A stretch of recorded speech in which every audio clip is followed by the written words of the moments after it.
de la tecnología que tenemos. Y después vamos a subir, tener una vista panorámica, entender exactamente o tratarles de explicar bien, ahora sí con basura y con muestras físicas. Y lo que vamos a hacer es recorrer al inicio del proceso.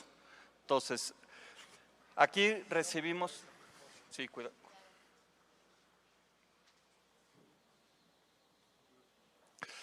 Lo que se hace aquí es, se procesa, se va a procesar dentro de 4 semanas más o menos que tengamos la inauguración. Vamos a procesar la fracción orgánica de la basura orgánica, se tritura y se va a convertir en carbón. Un carbón vegetal que, como sabemos, se puede utilizar o como biocombustible o como secuestro de carbono. Entonces, en esta zona es donde va a ser lo más fácil entender el proceso. El proceso inicia en esta trituradora que tenemos al fondo.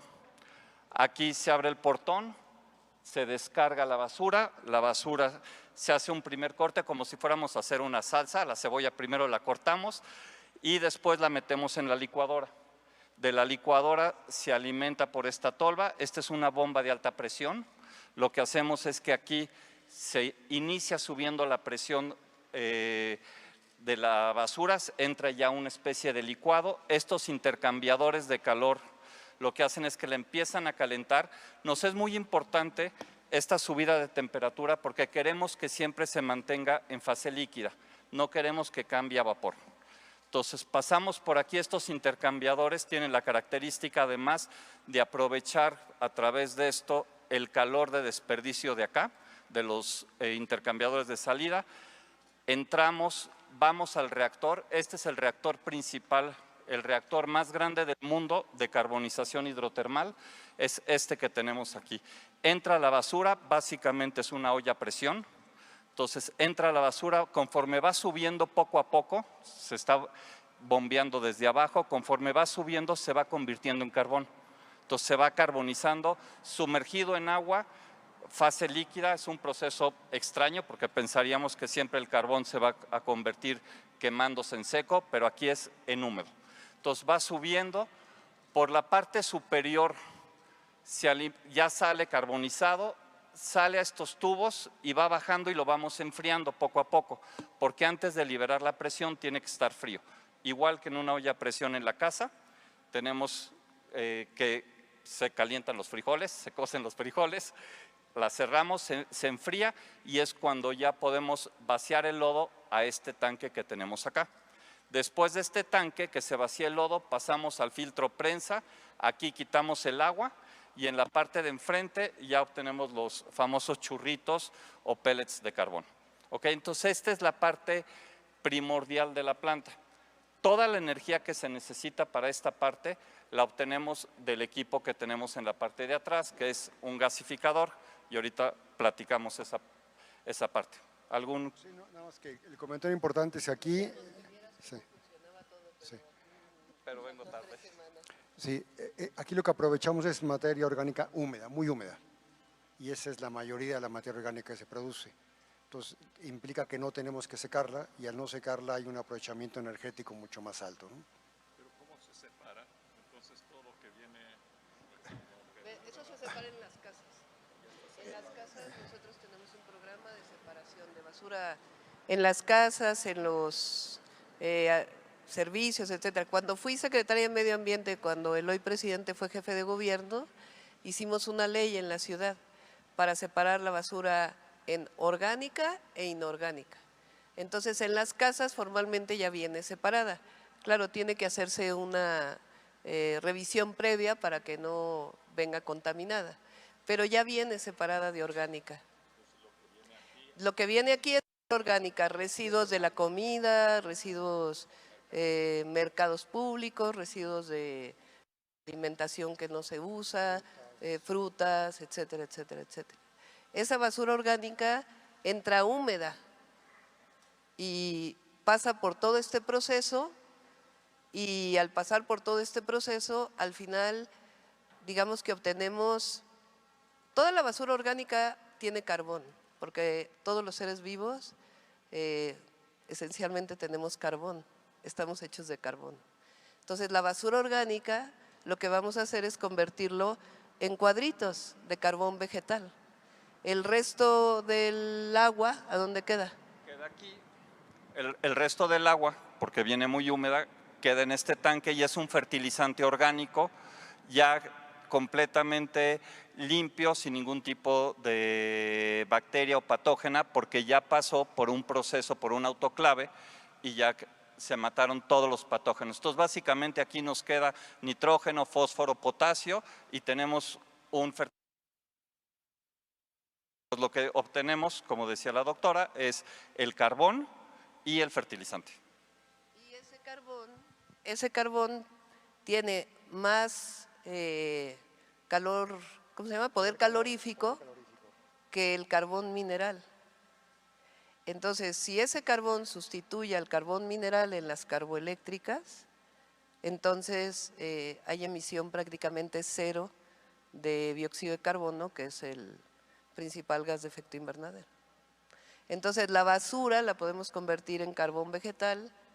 Ese carbón vegetal lo podemos enterrar y se captura carbono, o lo podemos quemar, pero su emisión es cero en el ciclo de vida.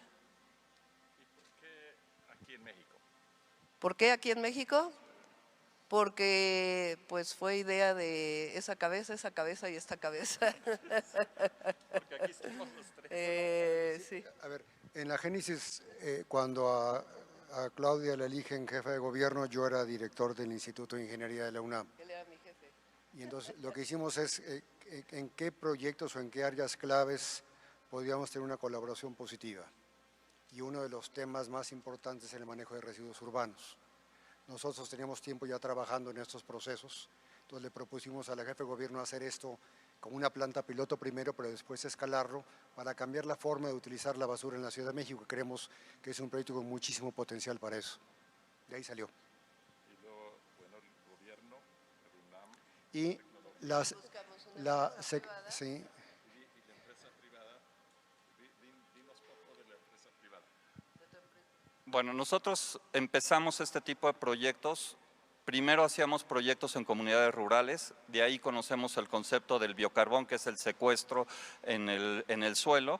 Empezamos la colaboración con la UNAM, hicimos un centro demostrativo hace 10, 12 años y la doctora Sheinbaum nos vino a visitar cuando eras todavía delegada de Tlalpan, conoció el proceso y la gran ventaja ahorita es que estás con 3 cabezas que entendemos más o menos el proceso bien, cuáles son las ventajas y desventajas y bueno, la gran fortuna de tener el respaldo para atrevernos a hacer algo. Ah, claro, y la Secretaría de Energía sin duda el dinero. Convencimos a Rocío Nale y ella puso el dinero. ellos tienen un fondo para la transición energética y entonces se solicitaron recursos al fondo, que son de hecho recursos a fondo perdido para poder construir esta primera planta, que es digamos, el proyecto completo es hacer 36 veces esto. ¿Y en cuánto tiempo estará? Este ya comienza en un mes. Sí, Sí, lo que pero necesitamos es el recurso para hacer los otros. si tenemos el dinero, lo podríamos hacer relativamente rápido, en un lapso de 2 años o 3 años. Todo esto en dólares. Esto costó $15 millones. ¿Puedo hacer un comentario? Una pregunta. Solamente que en esto de cómo las basuras que vienen en las ciudades donde quiera, ¿no? En los Estados Unidos, por ejemplo, en la ciudad de Denver, Colorado, ya se separa, ¿no? Lo que la casa de nosotros allá en Colorado hay 3 distintas canastas, dígase, botes, ¿se dice? ¿Botes así? ¿Botes? Botes. Mira, estoy aprendiendo yo muy bien el español aquí. 3 botes. Entonces un bote se pone el recycling. En el otro bote se pone lo que es basura. Y en el tercer bote se pone como lo verde, la comida, los huesos, todo eso, no lo orgánico. Eso se separa y ya se lleva. Pero se me parece, no, ustedes lo conocerán porque ustedes son expertos en esto. Este tipo de proceso lo tenemos en los Estados Unidos. Yo debería saber eso, pero no lo sé. La mayoría de La mayoría de lo que hacen con los procesos orgánicos son biodigestores, grandes biodigestores, que producen gas, producen metano. Son procesos químicos. Son procesos químicos principalmente. Y este es más… Es decir, nosotros nos fuimos por este proceso y no por un biodigestor, porque el problema que se tiene con la materia orgánica es que la calidad es muy cambiante. Tienes materia orgánica que no es igual en ningún día. Y los biodigestores tienen el problema de ser muy sensibles al tipo de materia orgánica para el cual están preparados. En los termoquímicos, como se rompe la molécula, en realidad no importa que se rompe. Entonces, este proceso es muy bueno para manejar cambios en la materia orgánica y entonces esa es la razón por la que nos fuimos por él. Ahora, nada más aclarar, de este proceso allí te construyes en el mundo como 4 o 5 plantas nada más. Es un proceso… Es la más grande, es un proceso bastante nuevo. Entonces es en este momento la combinación más grande de este tipo en el mundo todavía. Y el objetivo, porque construimos una planta recicladora de orgánico de 1000 toneladas que tenemos en Vallejo. Estamos construyendo otra de 1000 toneladas que va a estar en San Juan de Aragón. Entonces, el reciclado es a través de plantas muy modernas, reciclamiento. Otro día lo llevamos allá, embajador, a que conozca esa planta. Y lo orgánico, hay una planta de composta, pero que sigue emitiendo metano. Y el objetivo al hacer esto es que la reducción de metano es muy grande. Sí.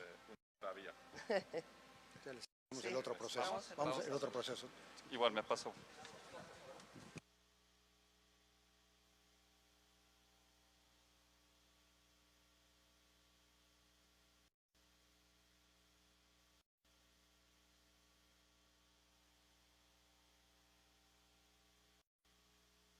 Cuando ya está funcionando.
Entonces, lo que tenemos aquí es el reactor de gasificación, que esta es la parte con la que se produce la energía para el resto de la planta. Esto de aquí se alimenta con la poda de la ciudad. Entonces, la madera de todos los árboles…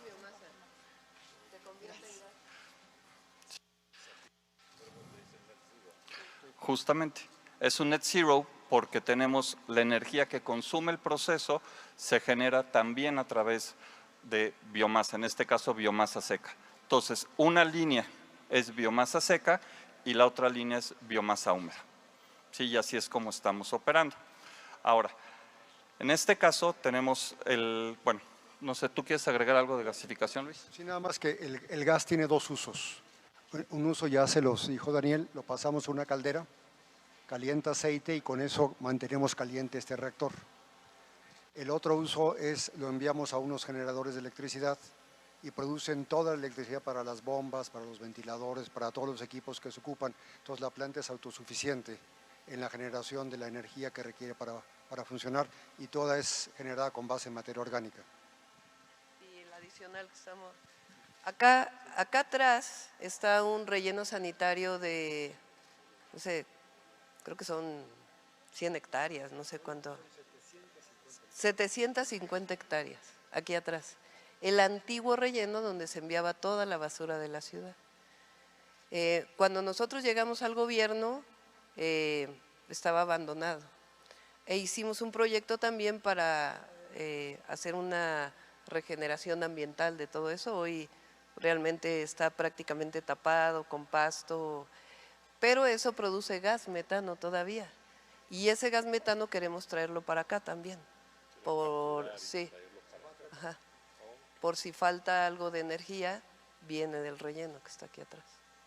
Y también se puede vender ese metano, ¿no? También podría ponerse, Valor, ¿no? o podría ponerse aquí una gasera y cargar vehículos con gas natural.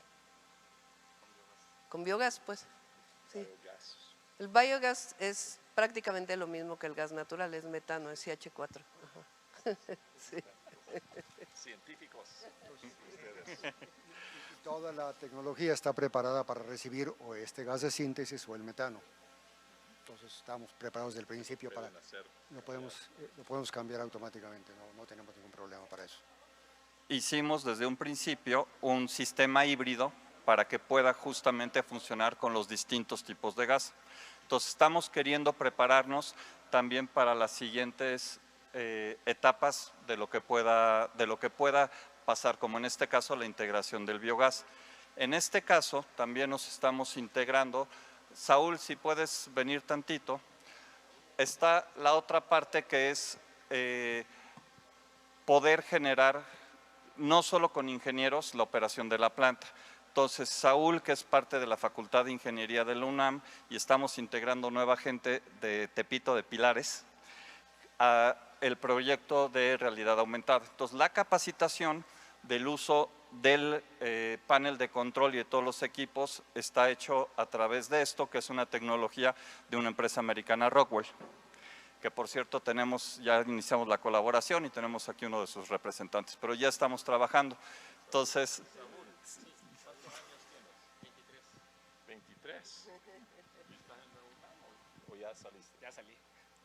Ok, ¿eres ingeniero y sabes cómo manejar todo esto? Sí, así es. Entonces, lo que vamos a hacer, si quieren, es alguien de ustedes ponerse los lentes y ver la operación. Está, si no, puesto en las pantallas, ahorita o más adelante. Saúl está justamente…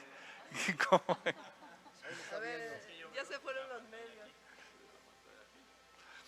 Con los medios nos vamos a quedar al final para hacerles una demostración directa a ellos de cómo está haciendo la operación.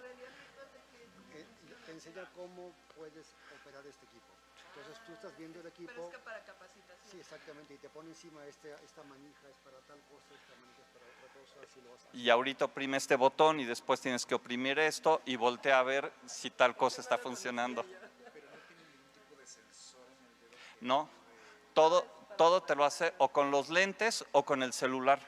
Entonces tú puedes poner también tu celular, no necesariamente unos lentes, y con el celular lo puedes estar viendo. Y entonces se encima la imagen con tu mano y te dice oprime este botón y lo que sea. Y entonces esto nos permite poderles dar oportunidad de trabajo a gente que hoy actualmente está trabajando en la planta de composta o en cualquier otro lugar y decirles, oye, puedes entrar y nos encargamos de que la tecnología te la pusimos disponible a ti. Y ese es el chiste de lo que estamos trabajando a través de la realidad aumentada. Entonces estamos queriendo aprovechar al máximo las tecnologías para dar oportunidades sociales. Ese es el enfoque. ¿Sí? Vamos a ir al centro de control. Vamos a ir al centro de control y hasta arriba para verlas. Vamos a… Perdón.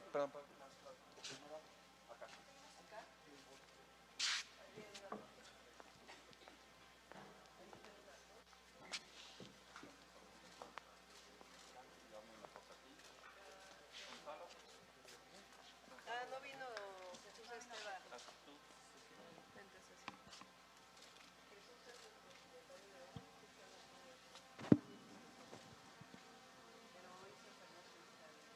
Todos al frente, por favor.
Es decir, aquí se ve muy claro cómo a mano izquierda está todo el proceso de carbonización y a mano derecha todo el proceso de gasificación.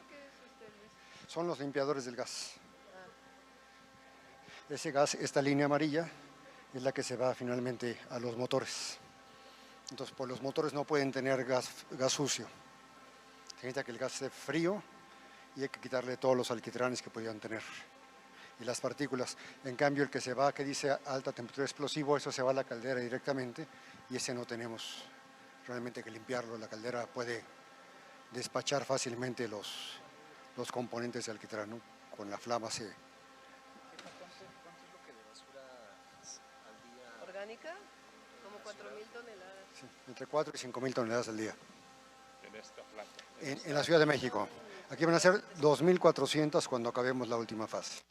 De los 36. Ahorita estamos en 72 y queremos escalar la planta para subir primero a 350, luego a 1.200 y finalmente a 2.400 toneladas al día.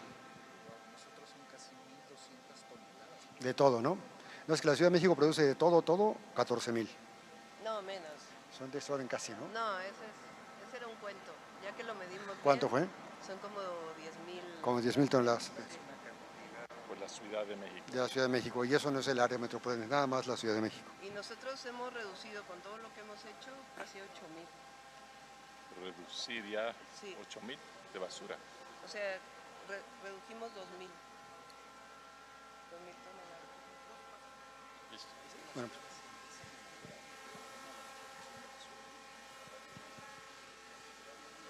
Ya. Segunda ciudad más grande del mundo. Toda la zona metropolitana, porque la ciudad tiene más de 5 millones de habitantes, pero con todos los municipios cercanos del Estado de México son 23 millones de habitantes.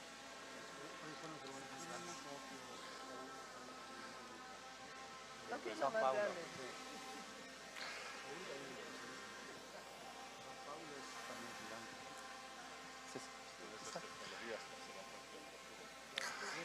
Entonces, básicamente lo que tenemos aquí, además de la vista total de la planta, este es el material como ingresa a la planta, basura orgánica como la que sacamos en nuestras casas. De hecho, específicamente, este es de mi casa. Así entra, esto entra en el primer equipo azul que vimos al fondo. ¿Ok? De ahí pasa la licuadora y hacemos una especie como de pulpa donde le agregamos un poco de agua de proceso.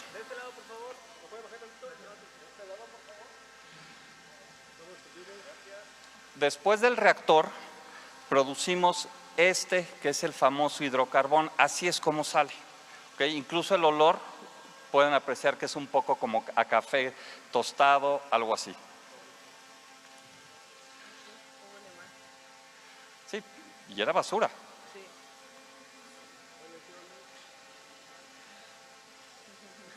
¿Okay?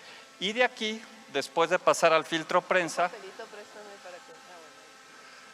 justamente donde ya salen. Un papel, un Kleenex. Ahí estás, ahí estás, ahí estás. Y así queda. Y así es como queda ya al final del proceso. Esto es como el carbón para barbecue. Sí. Y quizás aquí la parte interesante de ver es que esto era CO2 atmosférico, que las plantas capturaron vía fotosíntesis y ahora lo tenemos en sólido. Y así puede estar por cientos o miles de años. Entonces, si lo quemamos, es un proceso carbono neutro, como en el cambio climático, y si lo metemos al suelo como mejorador de suelos, entonces lo estamos secuestrando y estamos quitando CO2 de la atmósfera. Y ese es hoy en día lo más importante para el cambio climático. ¿Sí? Esta madera es justamente parte de la poda, que esta es la que se alimenta en este equipo de acá. Entonces, vamos a ver. Alimentación de gasificador, por favor. Ahí vemos al alimentador, el gasificador, la madera cómo se está Procesando, ahí entra el gasificador. En este gasificador el proceso está aproximadamente operando en 4 semanas a 1000 grados centígrados. Entonces es un proceso muy caliente. De ahí el calor, como explicamos, se filtra el gas, una parte a la caldera, otra a la electricidad. El proceso de acá, de carbonización hidrotermal, empezamos a producir pellets, por favor. Podemos ver en esta última sección donde es donde está saliendo ya el carbón.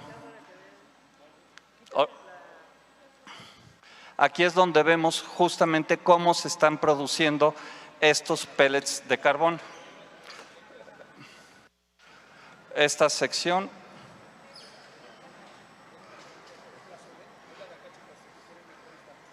el tiro directo puede ser de allá. Sí, si vamos a hacer secuestro de carbono, nos podemos quedar hasta este paso. Si vamos a hacer biocombustible, entonces lo mejor es secarlo y tenerlo ya con prácticamente un 10% solo de humedad. Este carbón, como mencionaba la doctora Sheinbaum, este carbón tiene mayor poder calorífico que el carbón mineral y menor cenizas. Entonces es una mucho mejor opción que estar quemando el famoso coal en las diferentes plantas carboeléctricas o demás. Y además, bueno, estamos resolviendo un problema de basura. Aquí trajimos también a Cemex, porque ese carbón puede ser utilizado para producir cemento en los hornos de clínica de cemento. Sí. Qué maravilla.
Sí. Entonces, parte de la integración de esta planta son muchas tecnologías que ahorita nosotros como equipo mexicano estamos poniendo. Claudia viene dentro de la parte de control del proceso de carbonización hidrotermal. Jessica es justamente la parte mexicana, nuestra colaboradora, que está encargada de todo el control, señalización, electricidad, de todo el proceso. Entonces, Claudia viene de una empresa alemana que se llama Terranova. Ok, que está especializada en eso. Yes, you are. Okay. ¿Y la empresa de Estados Unidos? La empresa de Estados Unidos es Rockwell, que ahorita los vamos a ver abajo, que son quienes hacen esto. Entonces, ¿qué hacen la parte de capacitación? Tocaya. That we have the same name. Ok, bueno, aquí nuestra planta tenemos el proceso, si alguien me puede pasar. Luis, te dejo el micrófono tantito.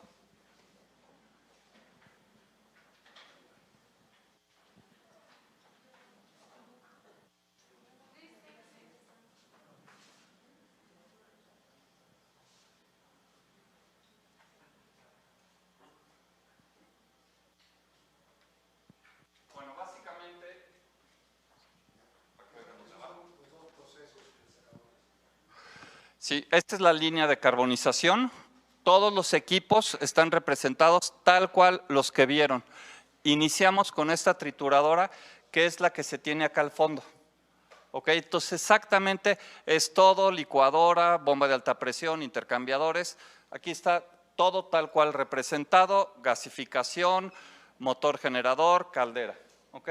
Y este ya es uno de los paneles justamente ya de control, que ya llevan todos los parámetros específicos, presión, temperatura, flujo, pH, y bueno, ya es la parte técnica del proceso. ¿Ok? Y diferentes vistas del proceso. Por ejemplo, aquí tenemos la alimentación para llevar control de qué es lo que está cayendo, filtro prensa, que está por ahí, en fin. Aquí está el monitoreo absolutamente de toda la planta. ¿Ok? Y bueno, este es el corazón de la planta. La planta en realidad es operada por 2 personas desde aquí. Todo el demás proceso es proceso que dependerá de la calidad de la basura, que también venga separada, si trae algún contaminante o no, pero bueno, es un proceso tecnológico bastante integral. ¿Okay? ¿Alguna duda en esta zona?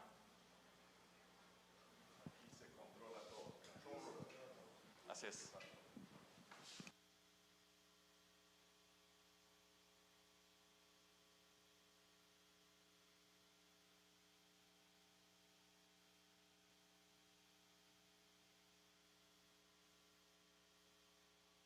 Ya tienes audio, Toño.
¿Ya? ¿Ya me puedo bajar?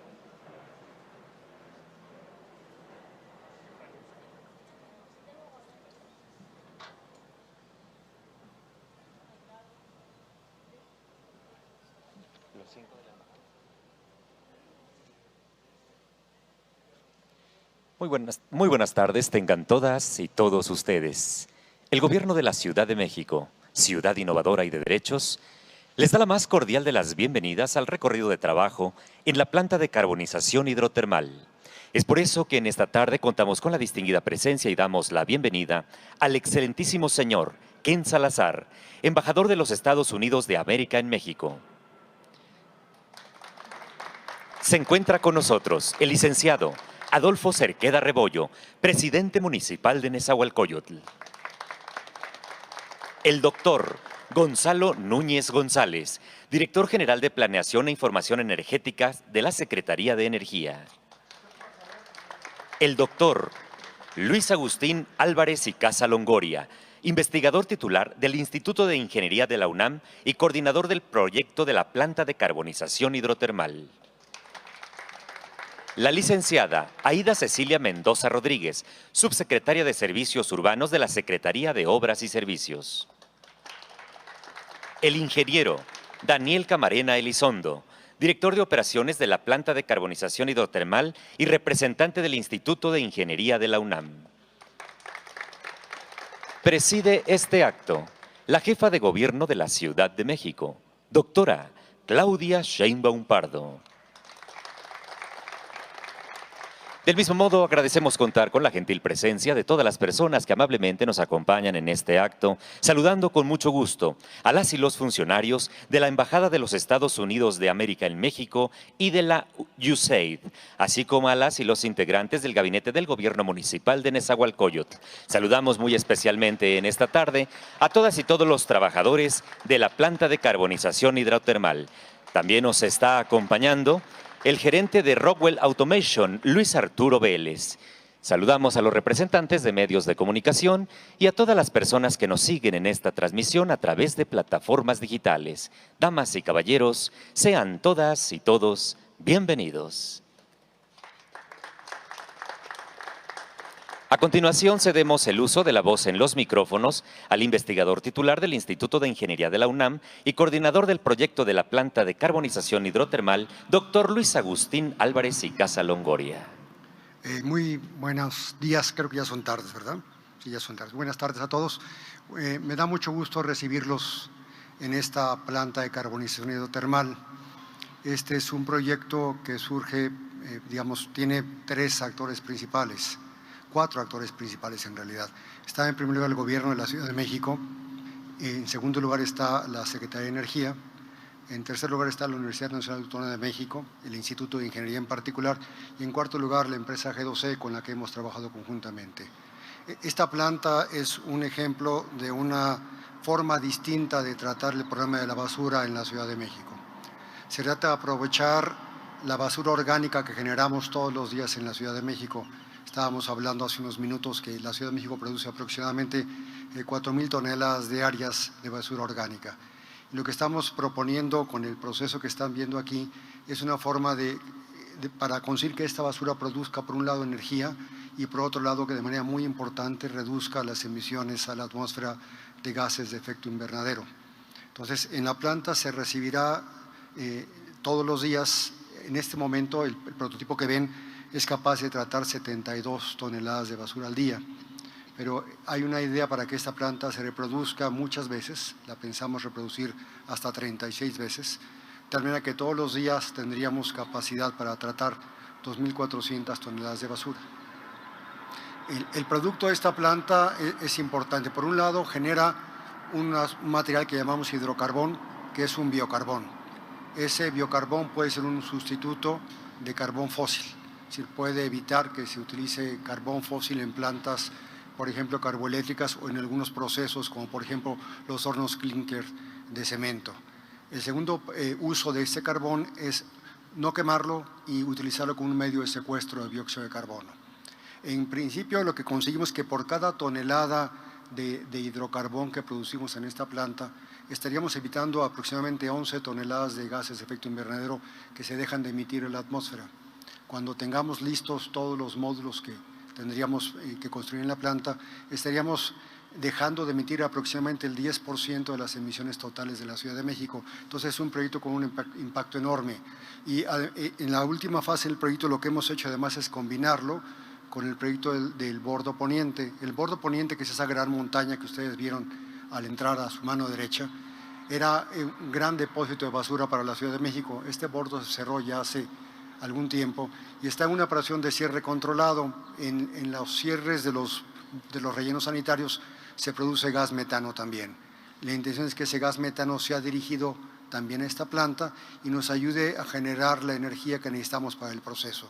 Entonces creemos que sí es un ejemplo innovador a nivel mundial de cómo aprovechar la basura orgánica, de cómo la Ciudad de México puede ser una propuesta que sí cambia radicalmente la forma en que este problema se trata en otros lugares, y creemos, por la escala en que lo hemos diseñado, que es un proyecto que sería reproducible en otros lados de la República y también fuera del país, de tal forma que si se hacen módulos como estos se puede atacar poblaciones de aproximadamente 300 o 500.000 personas. Entonces, finalmente, pues quiero agradecerles a todas las personas, ya mencioné al Gobierno de la Ciudad de México, al Fondo para la Transición, doctor, le mande por favor nuestro agradecimiento a la Secretaría de Energía y por supuesto a la Secretaría de Obras y Servicios con las que hemos caminado en este proyecto, y a todas las personas que han colaborado, el grupo de trabajadores de la planta que ha sido básico su esfuerzo, y todas las personas que han hecho posible que podamos terminar esta planta y tenerla funcionando en muy breve tiempo. Muchas gracias. Agradecemos la intervención del doctor Luis Agustín Álvarez y Casa Longoria. Y ahora tiene la palabra el doctor Gonzalo Núñez González, director general de Planeación e Información Energética de la Secretaría de Energía del Gobierno de México. Buenas tardes a todos. Primeramente, agradecer la invitación a este evento, agradecer a la jefa de gobierno, a la doctora Claudia Sheinbaum, de este esfuerzo, la presencia del embajador también y todos sus equipos. Esto es una muestra de cuando trabajamos en equipo, todos podemos lograr cosas muy importantes. En materia energética es fundamental rescatar, como se ha planteado el sector, es fundamental incorporar nuevas tecnologías, es fundamental la participación de todo el mundo para lograr tener esa autosuficiencia energética que tanto ha insistido el presidente de la República, pero sobre todo para que podamos hacerlo de manera amigable con el ambiente. Creo que México, la política energética mexicana está caminando en esa dirección.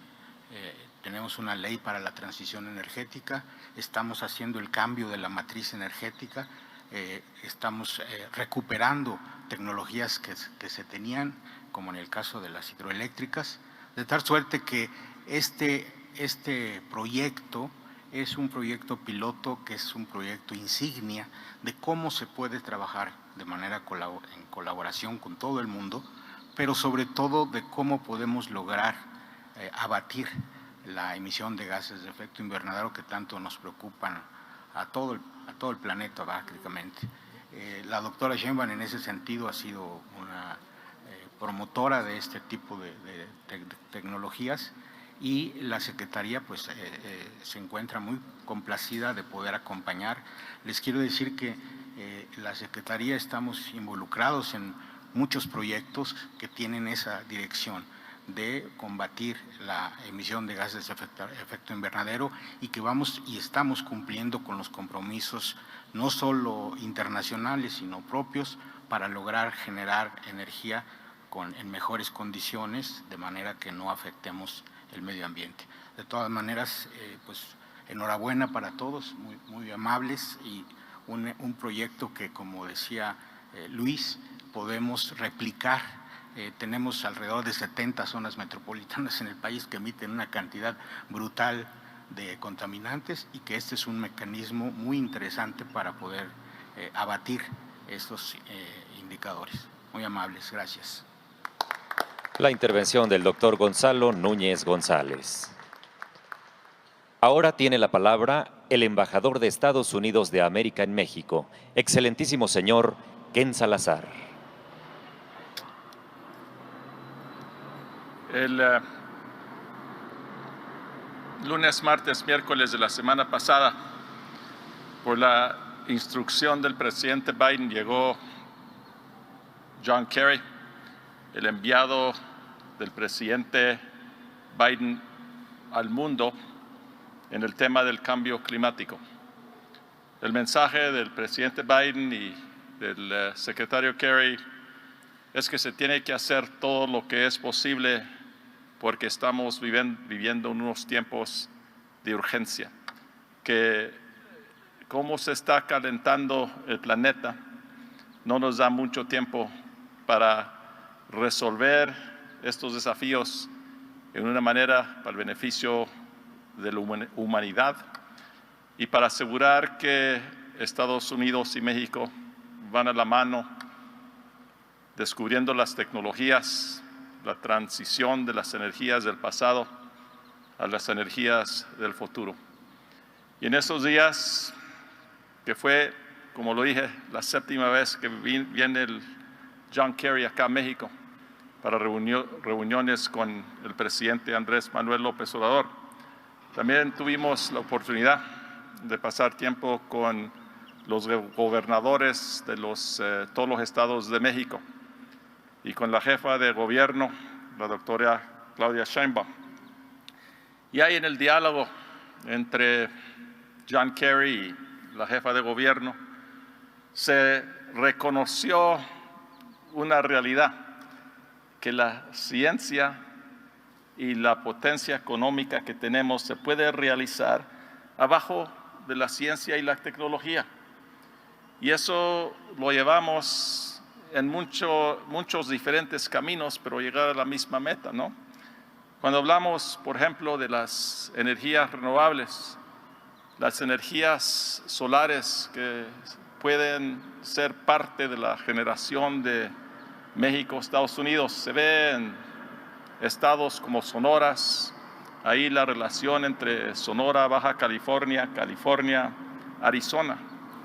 Cuando vemos lo de la potencia de la energía eólica, se ve en muchos lugares en México, incluso ahora por la dirección del presidente López Obrador, por ahí, por el istmo de Tehuantepec.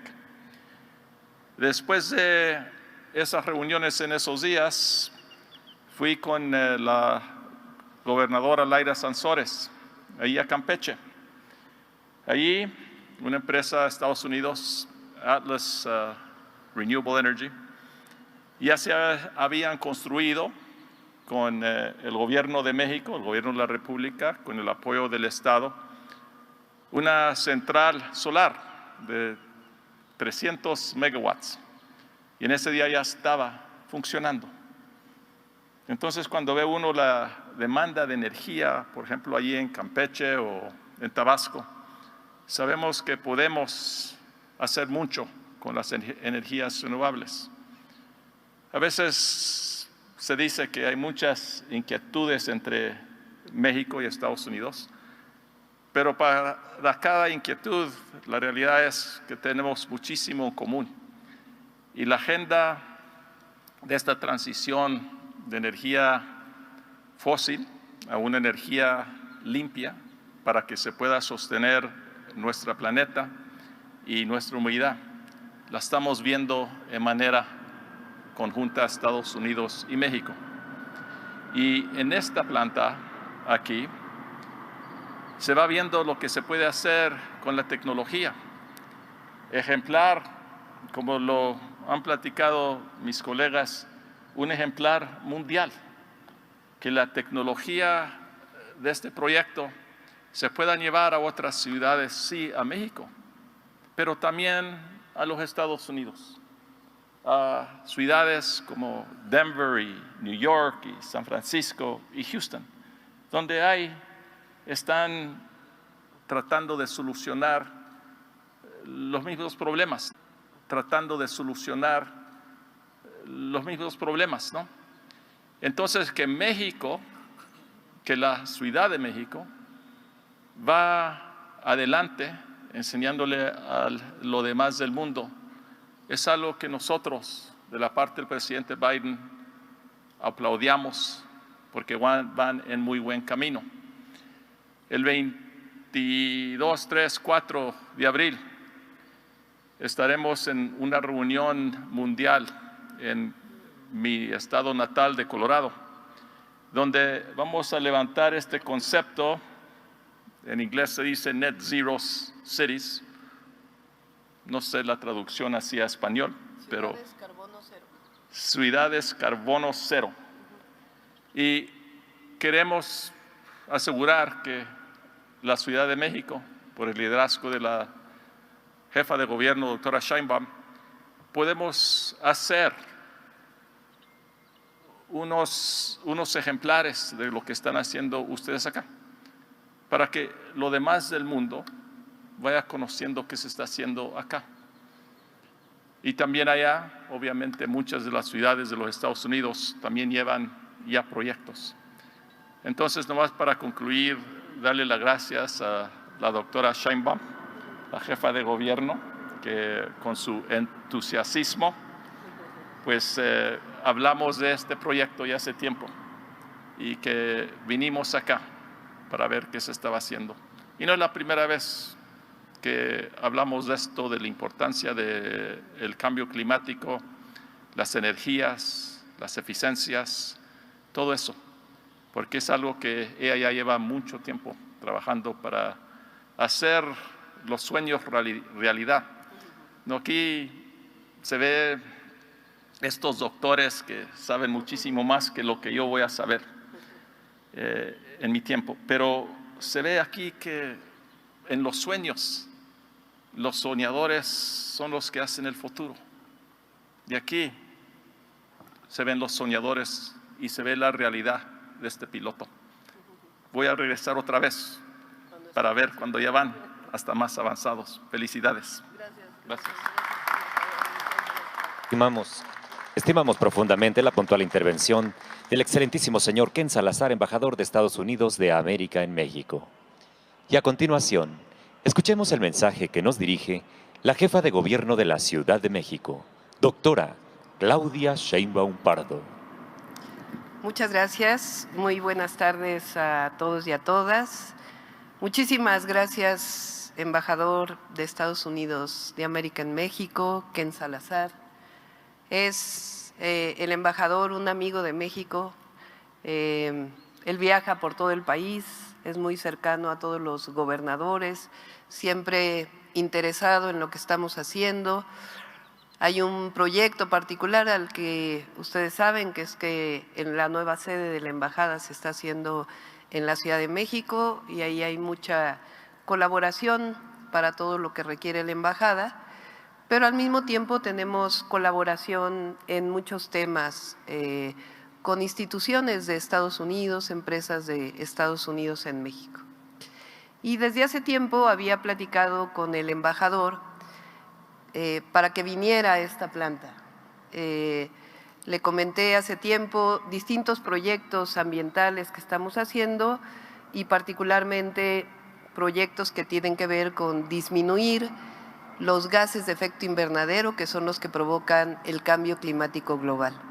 Sabemos el interés del presidente Biden, ahora que, como contó el embajador, estuvimos en Oaxaca con los gobernadores, con John Kerry, y él platicó en esa reunión y coincidimos plenamente.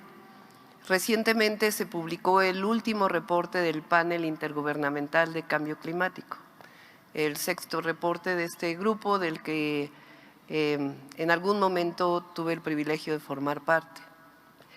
Este reporte explica que el planeta ya tiene un incremento en la temperatura de cerca de 1.1 grados centígrados respecto a hace 100 años. La meta que se puso todos los gobiernos del mundo es que no hubiera un aumento mayor de 1.5 grados.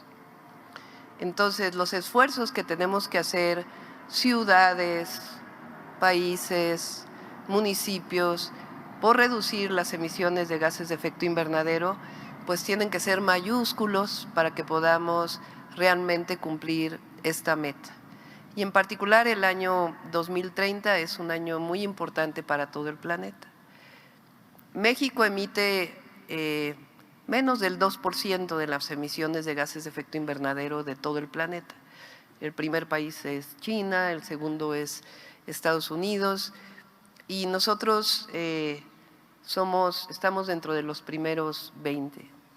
Por supuesto, pues que está asociado a que somos parte de de las primeras 20 economías mundiales. Entonces, por el antecedente científico que tengo, que ustedes conocen, el vínculo con el Instituto de Ingeniería, del cual me sigo sintiendo parte, porque el alma mater pues está ahí. Diseñamos una serie de proyectos y uno de ellos muy importante es esta planta. Yo quisiera mostrarle, embajador, lo que es el sueño de qué quisiéramos que ocurriera con toda la basura de la Ciudad de México y de otras ciudades de nuestro país. No sé si tienen por ahí el video. Cuando fui secretaria de Medio Ambiente, a ver si lo paran tantito, cuando fui secretaria de Medio Ambiente, hicimos una ley en la ciudad, entonces Distrito Federal, para que se separara la basura orgánica de la inorgánica en las viviendas y en todos los servicios. Para todos los que estamos aquí, pues ya es una costumbre separar esa basura. Habrá quien no lo haga, no hay multas, pero se ha vuelto ya una costumbre separar la basura. Entonces, cuando llegamos al gobierno, toda la basura se enviaba a rellenos sanitarios fuera de la ciudad. Y lo que decidimos fue tratar la basura. Entonces, la basura inorgánica, que es la que es reciclable, tenemos una planta que pusimos en Vallejo y estamos construyendo otra planta muy cerca de aquí en la ciudad, en San Juan de Aragón. Esta es una planta de 1000 toneladas de basura inorgánica. Es una planta muy moderna. Antes realmente no se separaba la basura más que en el camión de la basura de manera informal, y ahora tenemos esta planta que también es muy moderna, la construimos nosotros, es quizá la más moderna de América Latina, donde se procesa la basura inorgánica. Esa se va a distintos lugares para su reciclamiento.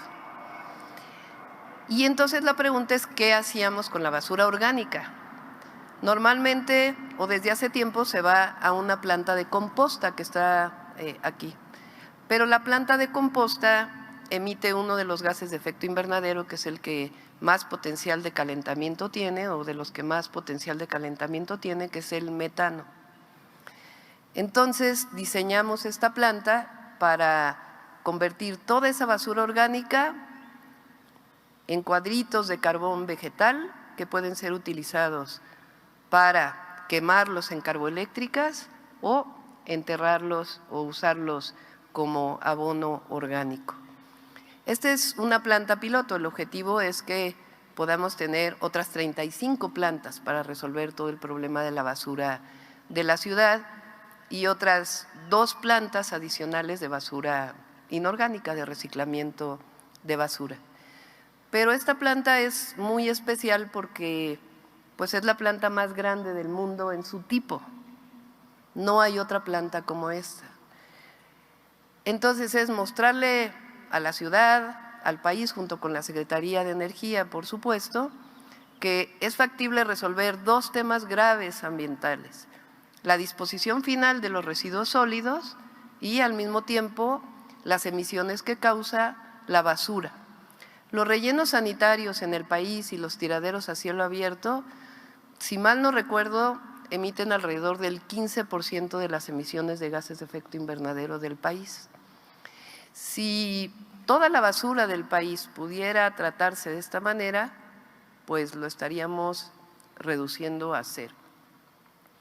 Entonces, en realidad, pues es un proyecto integral, ambiental, que disminuye los gases de efecto invernadero y que pues es un proyecto compartido entre nuestros 2 países. Primero, por la preocupación que tenemos ambos países, el presidente Andrés Manuel López Obrador, el presidente Biden, de transitar hacia la transición energética o caminar hacia la transición energética, y al mismo tiempo pues esta relación que tenemos entre la ciencia, una pequeña empresa privada y el gobierno de la ciudad. Es una relación tripartita. Así que de alguna manera es una pequeña revolución tecnológica que estamos haciendo, y como decimos nosotros, en el gobierno de la ciudad gobernamos con ciencia y con conciencia. Muchas gracias, embajador. Gracias a todos. Agradecemos el mensaje que nos ha dirigido la doctora Claudia Sheinbaum Pardo, jefa de gobierno de la Ciudad de México. Y vamos a dar inicio a la sesión de preguntas y respuestas con Joana Flores de Grupo ASIR. ¿Qué tal, doctora? Buenas tardes a todos. Preguntarle, primero que nada, doctora, ¿cuánto tiempo tiene funcionando, operando esta planta? Apenas va a empezar a producir ya completamente en unas 3 o 4 semanas, ya ininterrumpidamente. Hasta ahora han sido solo pruebas. Y entiendo que costó, decían, $15 millones.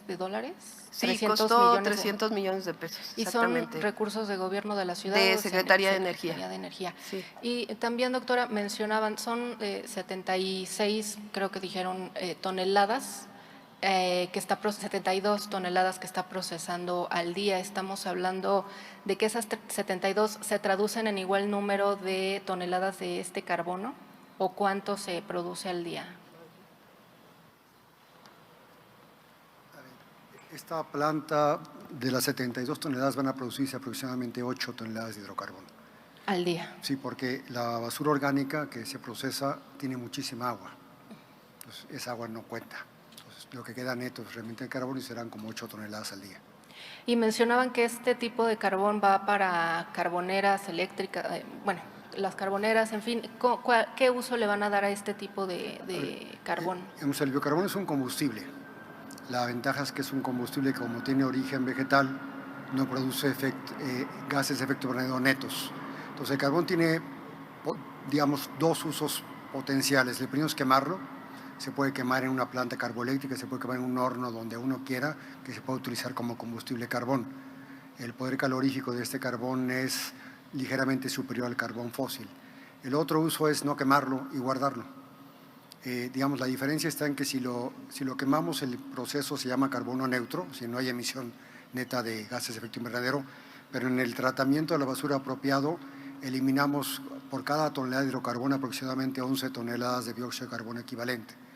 La otra ruta es secuestrar, guardar el carbón, depositarlo en algún lugar en el suelo, utilizarlo como un remediador, pero el simple hecho de no quemarlo produce ya un ahorro en las emisiones de dióxido de carbono, y en el argot se llama que es un ciclo de carbono negativo, es decir, hay menos emisiones de las que originan las plantas. La planta es pensada para poder ser financiada en todas las operaciones utilizando el naciente mercado de bonos de carbono, porque vamos a dejar de emitir.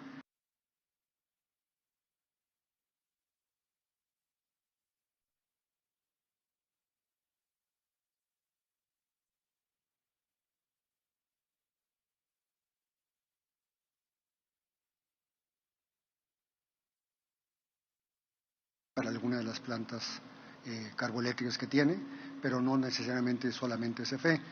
Digamos, el carbón fósil tiene un precio, ese es el precio en que se podría vender, pero lo que no se puede hacer en otro lado es aprovechar los bonos de carbón. Esto sí se puede hacer aquí, no se puede hacer en otro lado, ¿no? Ok, y no sé si usted o la doctora, las 35 plantas que programadas, proyectadas, ¿cuándo estarían más o menos? Parte del recurso que tenemos que conseguir. El problema es recolectar los recursos. Digamos, la gente que invierte necesita tener cierta seguridad. Entonces, el esquema financiero del crecimiento a los 36 módulos totales depende claramente de que demos las garantías. Un elemento muy importante para convencer a los inversionistas de que es factible es que esta planta estará funcionando, y va a mostrar entonces que la tecnología es perfectamente factible, segura y fácil de operar. ¿Y esto nos cuesta 300 millones? Es lo que… Digamos, lo hemos escalado ese precio, pero estamos considerando que en el proceso de escalamiento habrá reducciones cuando repitamos el proceso, pero estamos considerando el peor de los casos para el esquema de financiamiento. Ok, muchas gracias. De nada. Y doctora, si me permite, en otro tema, ayer el Congreso de la Ciudad… Para que tengan una idea, o sea, esta planta costó 300 millones, el cablebús de Iztapalapa costó 3,000 millones de pesos. O sea, 10 cablebuses son como 10 plantas. Un cablebús es como 10 plantas de esta. Y sobre el… O sea, para que vean que es factible, pues que son recursos que son factibles. que podría ser quizá el otro año, para el otro año o sí, este mismo. o sea, ya se vería entre Secretaría de Energía, nosotros también, inversionistas privados que quisieran conocer esta planta y al mismo tiempo, o bonos de carbono, es decir, hay distintas formas de financiamiento. Ok. Y doctora, ayer en el Congreso se aprobó ya estas reformas al Código Penal para endurecer las penas por el robo de coladeras y otro tipo de mobiliario y equipamiento urbano.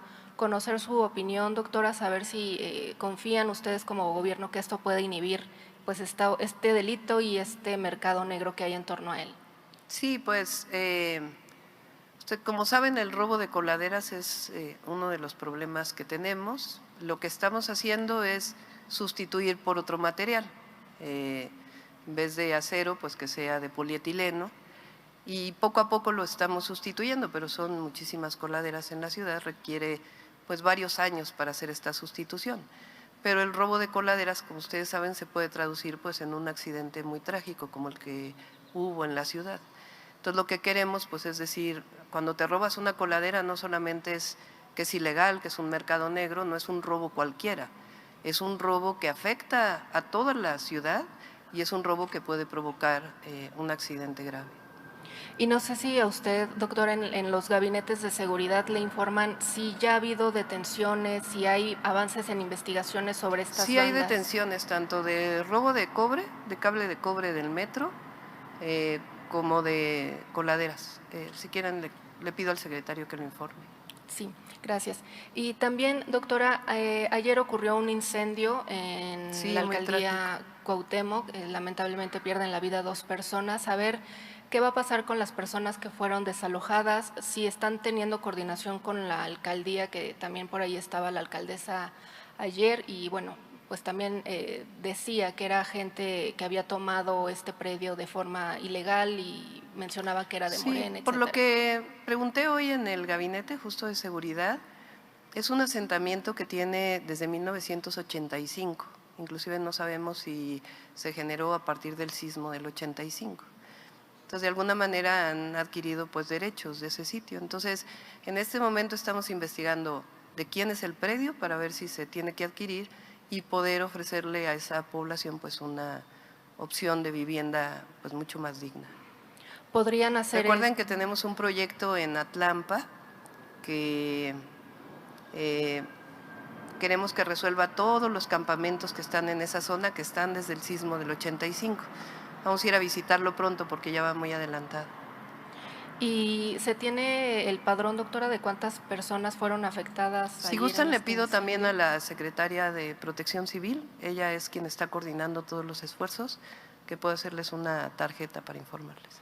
Y doctora, pensando en este tema… Y por supuesto, pues nuestra solidaridad y apoyo a las familias que perdieron a sus familiares, 2 personas, sí. ¿Habría la posibilidad de que el INVI pudiera incluso generar un inmueble para estas personas? Estamos revisando todos los casos, porque tienen mucho tiempo viviendo ahí, no es que llegaron ayer, digo, a cualquiera por humanidad hay que apoyarlo, pero es distinto cuando tienen tantos años viviendo en este lugar que hayan llegado ayer, ¿no? Y finalmente, doctora, también ayer por la lluvia se hablaba de que se había desbordado una presa. Obregón, el sistema de aguas precisaba que no, que simplemente encharcamiento. Hubo un problema de una compuerta, o sea, se abrió una compuerta en Río Tacubaya, de la presa, que normalmente se abre para que no haya problemas pues, de que se suba el agua en la presa, y siempre se va por una canalización que no tiene que ver con las viviendas. Producto de la basura que había en la zona, se fue hacia 3 callejones. Se está atendiendo, ahí desde la noche llegó Sistema de Aguas, Participación Ciudadana, se está tomando el censo para apoyar a las familias, pero fue producto principalmente pues, de los desechos que había en esa zona que no debería de haber ocurrido. Y no sé también si nos pudieran proporcionar más adelante el censo también de estas viviendas. Sí, entiendo que son 52 personas afectadas, pero están haciendo un nuevo censo hoy en la mañana y les informamos. Ok, muchas gracias, doctora. Siguiente pregunta, Armando Jefferson, de 24 horas. Más bien 52 viviendas, perdón, 52 viviendas. Muy buenos días, doctora. Pues ayer tuvo la reunión de cabildos con los alcaldes de oposición. Si quieren, ¿por qué no preguntamos sobre estos temas? Y en todo caso después, para no molestar aquí al embajador, sobre otros temas, después si quieren regresamos a platicar de los demás. ¿Les parece? Sí. Hablamos de la planta y luego ya nos quedamos a hablar de otros temas. ¿Cuál sería el avance de esta planta en este momento? Pues está casi el 100%, está en el periodo de pruebas, nada más para, pues para tenerla. Siempre hay periodo de pruebas en cualquier planta, en cualquier instalación.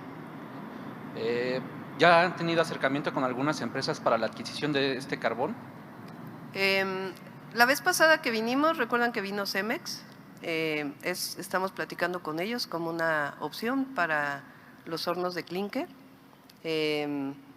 pero pues igual más que un tema de venta de carbón, lo que nos interesa pues es la tecnología y lo que significa ambientalmente. Gracias, doctora. Continuamos con Salvador Corona, del Universal. Buenas tardes. Doctora, entonces a principios de mayo estaría funcionando completamente.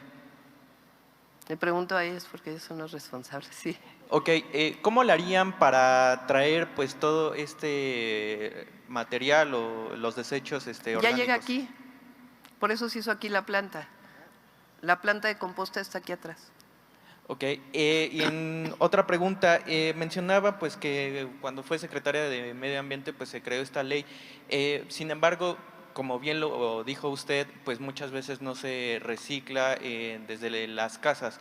¿Qué medida o se podría impulsar alguna campaña o incluso alguna sanción o infracción de la ley cívica para que se pueda mejorar esta separación de los desechos?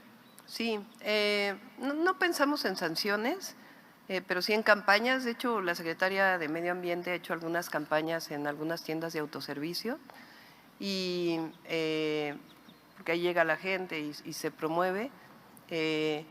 Y también con lo que tiene que ver con la disposición dentro del gobierno. Las alcaldías recogen la basura y después las plantas de transferencia ya son del gobierno central. Entonces estamos trabajando con las alcaldías para que ellos también promuevan en las viviendas. Si bien los 4 toneladas de basura orgánica son de la Ciudad de México y se pueden producir… 4,000. 4,000. Se pueden tratar 72,000. Entonces…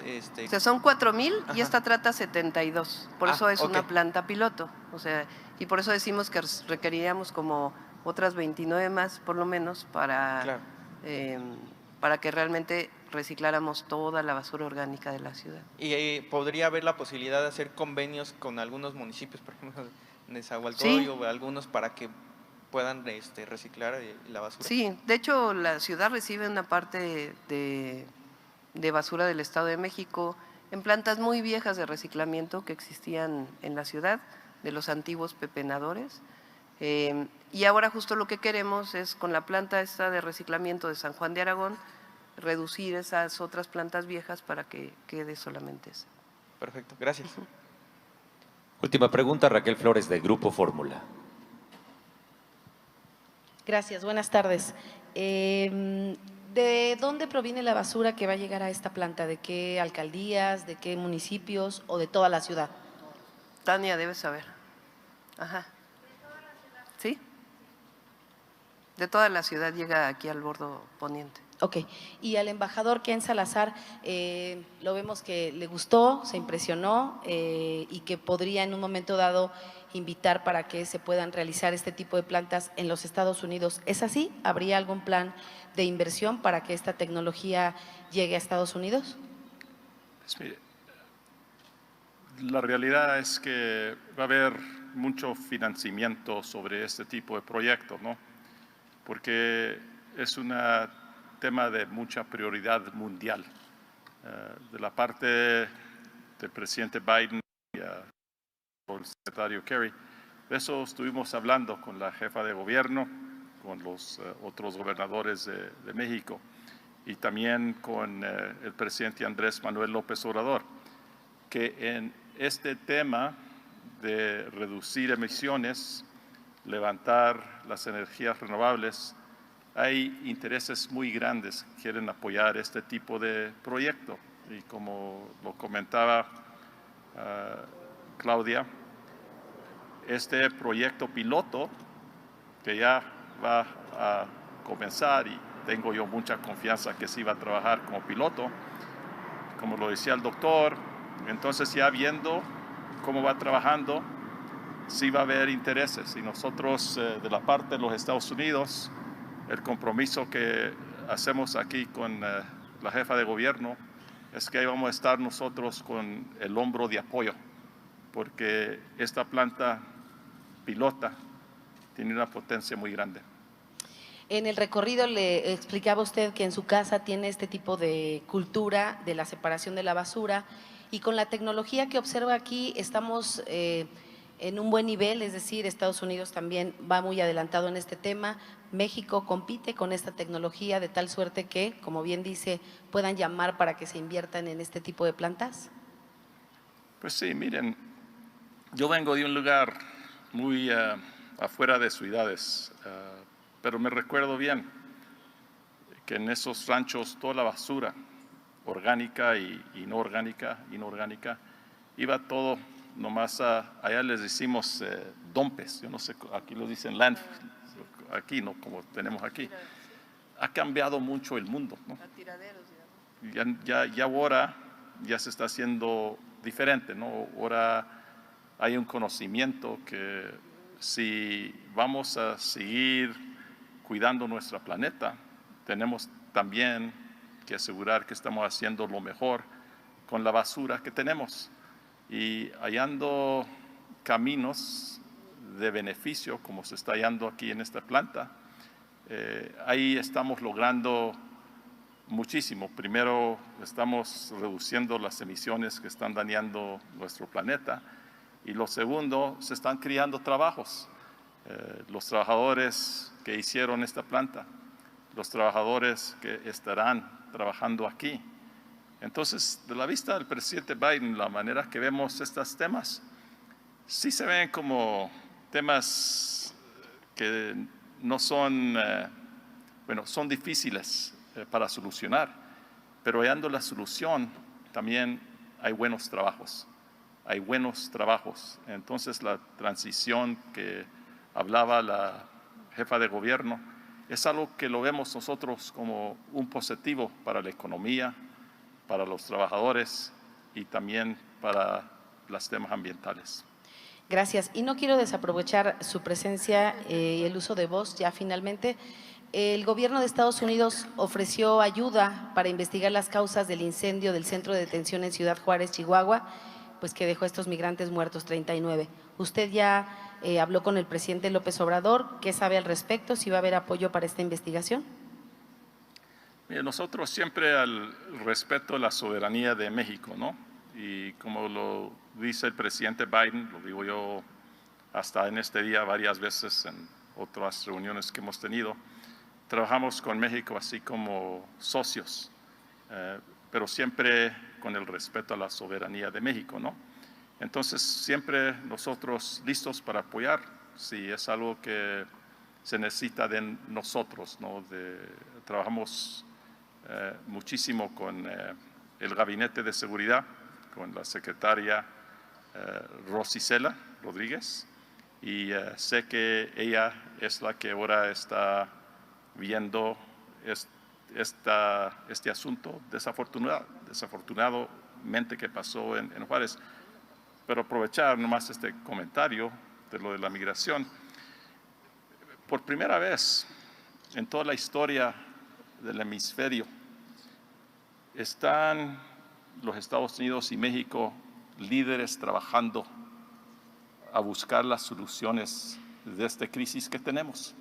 Es una crisis humanitaria y como lo hablan los dos presidentes, la solución es en parte el desarrollo para que gente pobre que sale de sus lugares no porque quieren, porque salen por necesidad, que tengamos solución y oportunidad.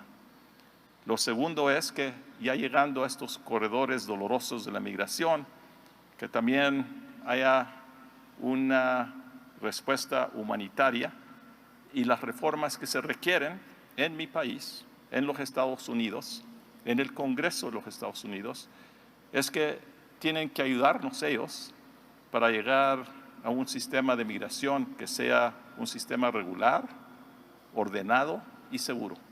Entonces tenemos mucho trabajo que hacer, pero lo llevamos trabajando por la primera vez en la historia.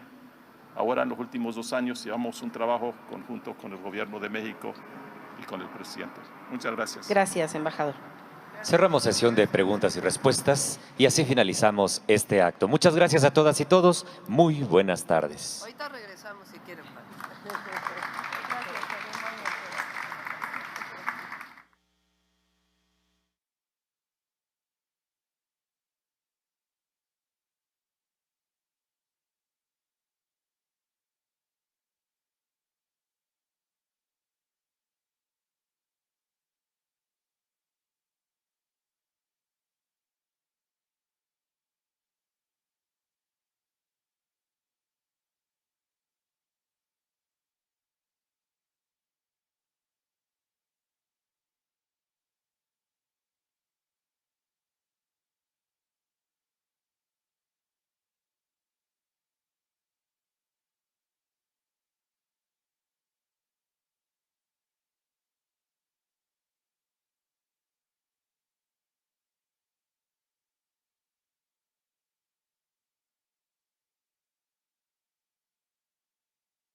puede hacer un uso político del tema del agua. Nosotros no lo vamos a hacer.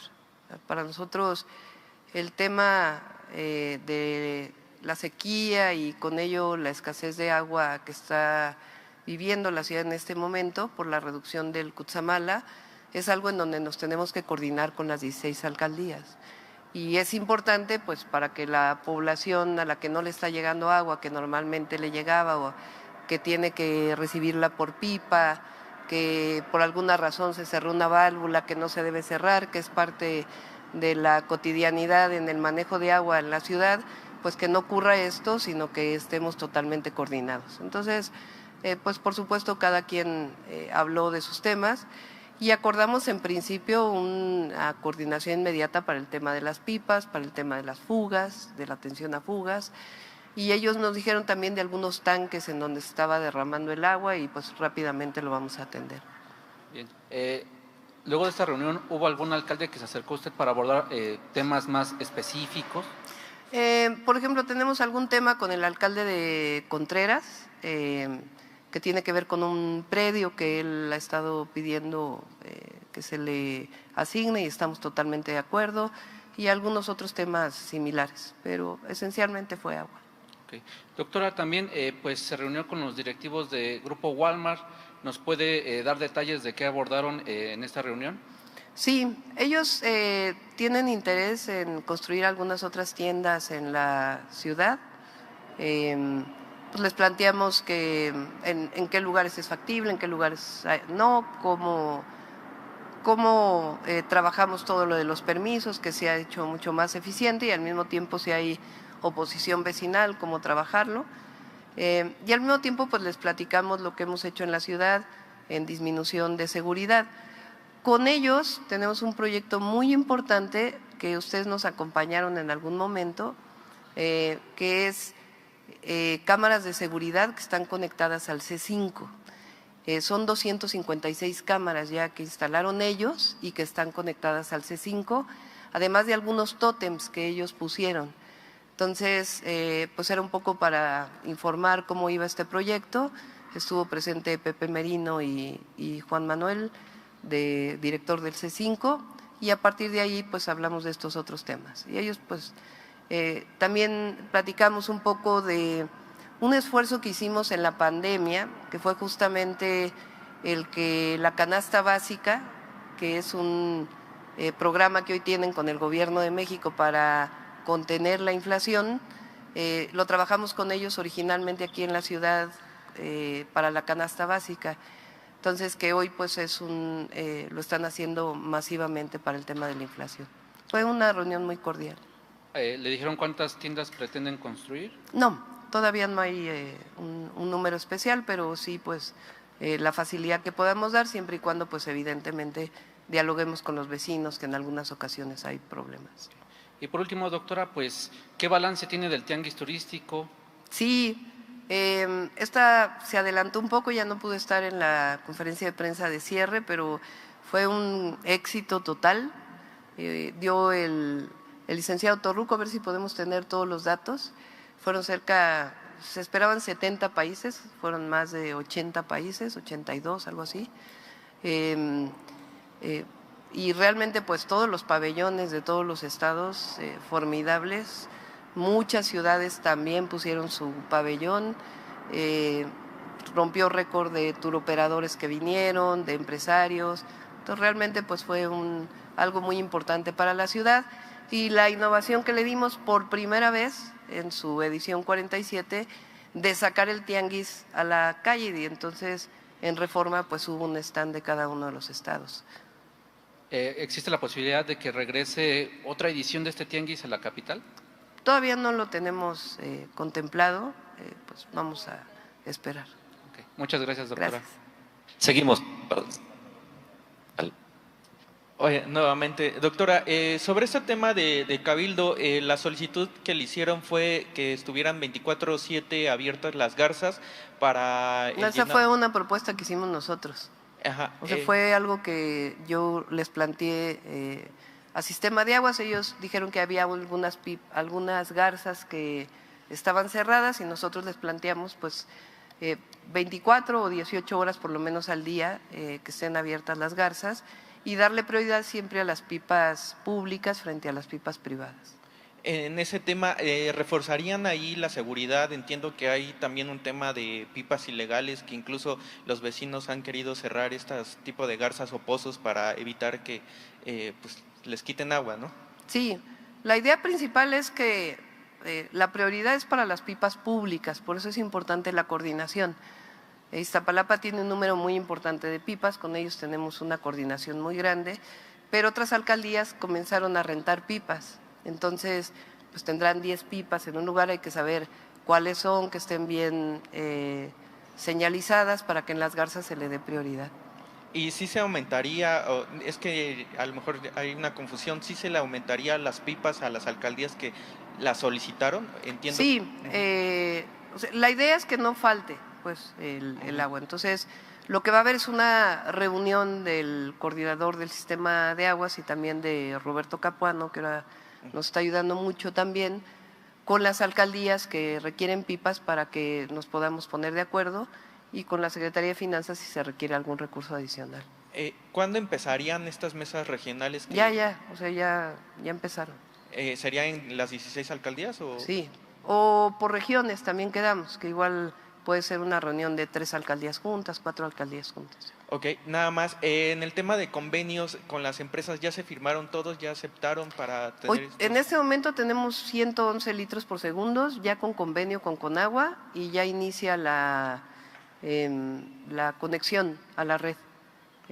Para darles una idea, Monterrey consiguió como 125 litros por segundo, nosotros tenemos ya 111 litros por segundo, por supuesto es distinto al consumo, y vamos a llegar a 240 por lo menos. ¿Cómo se vería reflejado el beneficio para la ciudadanía? ¿En qué momento o en qué semana, día? Nosotros esperamos que esta siguiente semana quede ya la conexión para que después de Semana Santa ya esté pues este caudal incluido en la red y ya les informo en dónde va a ser la conexión para saber qué alcaldías o colonias se van a ver beneficiadas con ella. Perfecto, gracias. Última pregunta, Raquel Flores de Grupo Fórmula. Doctora, respecto al tema de los migrantes, ayer usted comentaba que en la Ciudad de México tienen mucha coordinación con el Instituto Nacional de Migración. Sin embargo, ayer pues se dio a conocer o salieron muchos videos de migrantes haitianos, venezolanos, quienes están cerca de la Comar, que están en este campamento y están pidiendo ayuda a las autoridades pues por las temperaturas, las condiciones pues nada buenas en las que están. ¿Qué piensan hacer, doctora? Sí, primero comentarles que se hizo hace como una semana más o menos, se dieron visas, bueno, no sé si visas, permisos de trabajo que da el Instituto Nacional de Migración, algunos de ellos se quedaron en la ciudad y otros se fueron a otros estados de la República, pero llegaron más migrantes, entonces justo ayer hablé con Francisco Garduño, porque ellos tienen recursos para poder poner un albergue, y le encargué al secretario de Gobierno que hablara con las alcaldías para ver en qué lugar puede quedar un albergue, o con la Comar para ver si en el lugar puede haber algo especial, aunque sabemos que los vecinos también se han quejado de que no pueden pasar por la calle, cuestiones de ese tipo. Entonces sí vamos a atender para que puedan estar en mejores condiciones.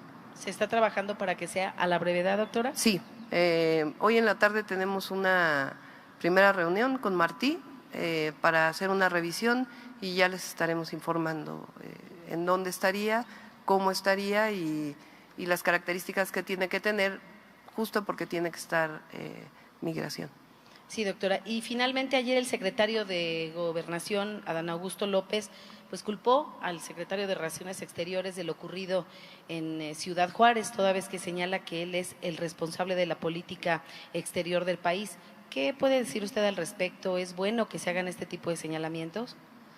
A ver, yo creo que lo que se vivió en Ciudad Juárez pues es una terrible tragedia.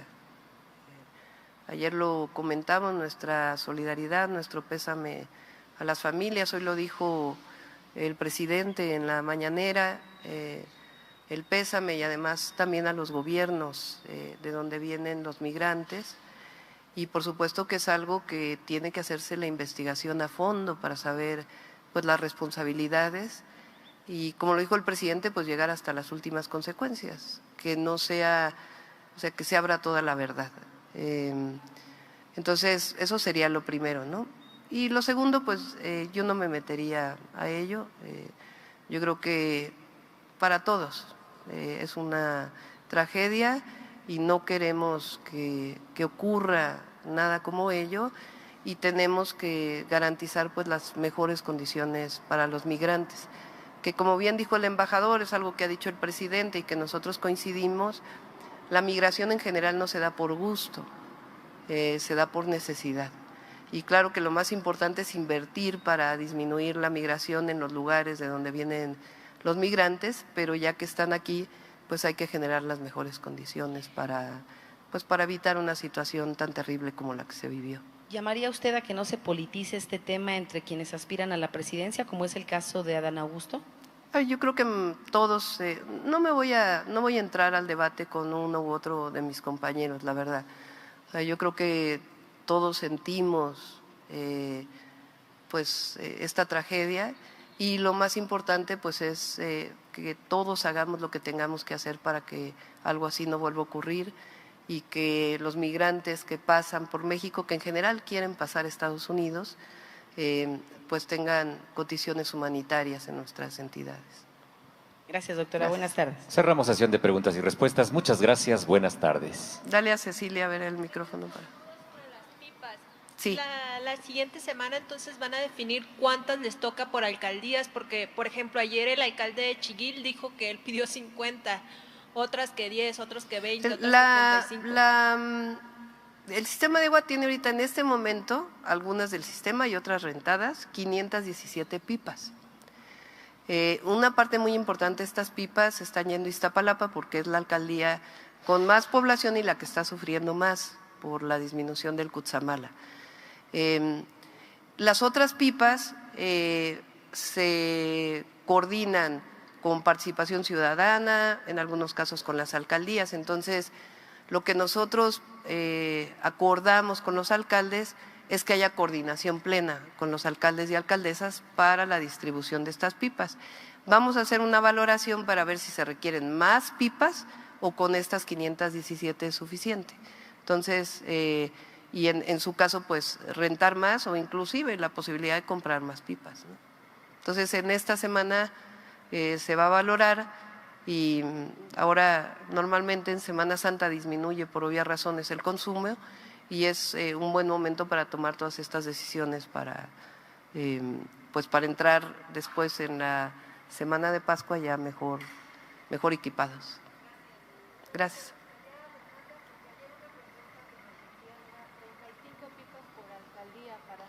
Es que esa fue una propuesta de no voy a dar nombres, de una alcaldesa, pero las pipas no se pueden distribuir de manera equitativa en las 16 alcaldías, o sea, no puedes dividir 517 entre 16. ¿Por qué? Primero por población, no es lo mismo Milpalta o Coajimalpa, que son las alcaldías que tienen menos población, a Iztapalapa, que tiene 1.8 millones de habitantes, Xochimilco, que tiene 450,000. Entonces, por supuesto, tiene que ser por población y por problemática. O sea, alcaldías que tienen menos problemas, la Benito Juárez, la Miguel Hidalgo, Álvaro Obregón, aunque sí tiene problemas en algunos sitios en particularmente en los pueblos. Entonces, las alcaldías del poniente que se riegan primero, pues tienen menos problemas que las del oriente o que Tlalpan, que Tlalpan también tiene una problemática. Tlalpan tiene de por sí como 210 pipas, algo así, 202, si mal no recuerdo, de cuando fui jefa delegacional. Entonces también requieren más pipas y ya el sistema de aguas ya estaba repartiendo. Entonces lo importante es que haya coordinación también para que no haya pues ningún pretexto a que esto se politice de alguna manera, porque no es nuestra intención ni debe serlo. Ok, gracias, doctora. Sí, adelante, ya que estamos aquí. Sí. Buenas tardes. Están comentando también los alcaldes de oposición que no se trató el tema de las fugas de agua, que porque por ahí se vertía mucho, que todas las acciones que ustedes les presentaron, pues no incluía parte de la… No, sí, o sea, fue de lo primero que planteamos. Si recuerdan nosotros cuando llegamos al gobierno, ahora no recuerdo el número, a ver si nos dice Rafael, creo que son 50 nuevas brigadas con sus vehículos que están equipadas para poder atender las fugas. A ver si ahorita me recuerdas cuántos vehículos son. Y por supuesto están atendiendo permanentemente las fugas. Ahí es importante que se sepa que atender las fugas es un trabajo coordinado.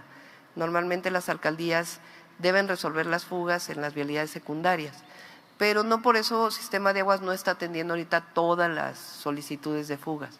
Entonces también es parte de la coordinación, qué fugas atienden ellos, qué fugas atiende el Sistema de Aguas y que se atiendan las fugas. Como este caso que plantearon algunas alcaldías de que en algunos tanques se estaba derramando el agua, que evidentemente pues no debe ocurrir por ninguna razón. Entonces hoy mismo, antes de venir aquí, tuve una reunión muy larga con el Sistema de Aguas para ver justamente estos temas y que haya trabajadores. La idea es automatizar, pero por lo pronto que haya trabajadores en cada uno de los tanques para que esto no ocurra, ¿no? Porque algunos están automatizados, otros pues no sirve la automatización, en fin, entonces pues que se pueda resolver ese problema, que no se tire el agua por ningún lado. Muchas gracias a todas y todos, buenas tardes. Gracias.